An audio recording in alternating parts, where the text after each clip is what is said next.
I woke up in the middle of the night, disturbed by my cats fighting and running off the bed. It's a common occurrence, so I am not alarmed. I notice that some of the cats are in the living room, where they often sleep. I decide to go to the bathroom, and the night light in the corridor is on, as usual. In the bathroom, I sit down to pee, using the dim light of the night light. As I sit, holding my head, I start to notice a strange smell, like sweaty armpits.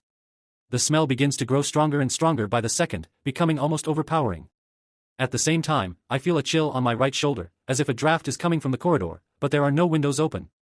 Feeling increasingly spooked, I stand up, boxers still down, and take a few steps to turn on the bathroom light. Despite my efforts, the light doesn't turn on. The bathroom mirror faces the door, and I'm terrified to look into it, fearing what I might see. Deciding not to risk it, I head while pulling my boxers up quickly back to the bedroom. Cold sweat on my forehead. Returning to the bedroom, I find my wife, Dimitra, sleeping in an unnatural position. She lies on her back and her left arm is bent at the elbow, her lower arm pointing to the ceiling. Her arm feels unnaturally cold to the touch, and her muscles are tense. She doesn't wake up despite my attempts to rouse her. Panicking, I repeatedly call out, "Dimitra, Dimitra," but she remains unresponsive, almost as if she has fainted. The more I try to wake her, the more my panic rises. Desperate, I try to turn on the bedroom light, but it doesn't turn on either. The room feels colder, and the strange odor follows me, lingering in the air. The cats, who were noisy earlier, are now missing from the bed. Instead, I hear them growling fearfully from the corridor, directed towards the bedroom. Suddenly, there is a loud thud from the corridor behind the cats, which scares them and gets them into panic mode. They start running, fighting, hissing, and yelling.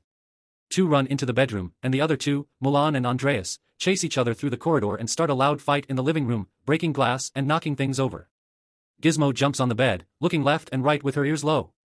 She looks stressfully towards the corridor and then towards me. Zoe is on the ground, distracted by all the living room sounds. When the fighting and hissing in the living room quiets down, Gizmo turns and starts growling towards the nightstand. She starts moving backwards, trembling in fear, her pupils fully dilated. The nightstand is right next to me, right behind my shoulder. I turn to the right, but see nothing.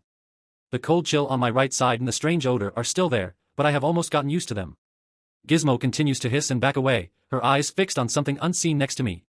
In a desperate bid to see better, I grab my phone from the nightstand and turn on its flashlight. The beam cuts through the darkness, casting long, eerie shadows around the room. I point the light towards Dimitra, hoping to see any sign of movement. Her left arm, previously pointing upwards, is now directed at me or right next to me, above my shoulder. A sudden chill runs through my spine. I jump forward, over Dimitra, to the other side of the bed, pointing the flashlight towards the nightstand as if the light were a weapon. In that moment of heightened tension, I feel an icy breath on the back of my neck. The smell of sweat attacks my nostrils, becoming nearly unbearable. I turn around swiftly, phone light sweeping the room, but nothing is there. Just then, the bedroom light flickers on.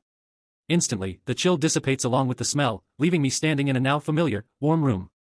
The oppressive atmosphere lifts, and the cats begin to calm down, though it takes them a bit to fully relax. Dimitra stirs and wakes up, confused and groggy but unharmed. Despite my racing thoughts and the difficulty in articulating clearly, I begin to explain to her what just happened. As I describe the events, I feel a strange sense of satisfaction, even if my mind is still reeling. Dimitra listens, her face showing a mix of a heavy hangover and growing fear. The room, now bathed in the steady light, slowly returns to normal. The cats settle down, and the eerie sensations that had gripped the night seem to finally fade away.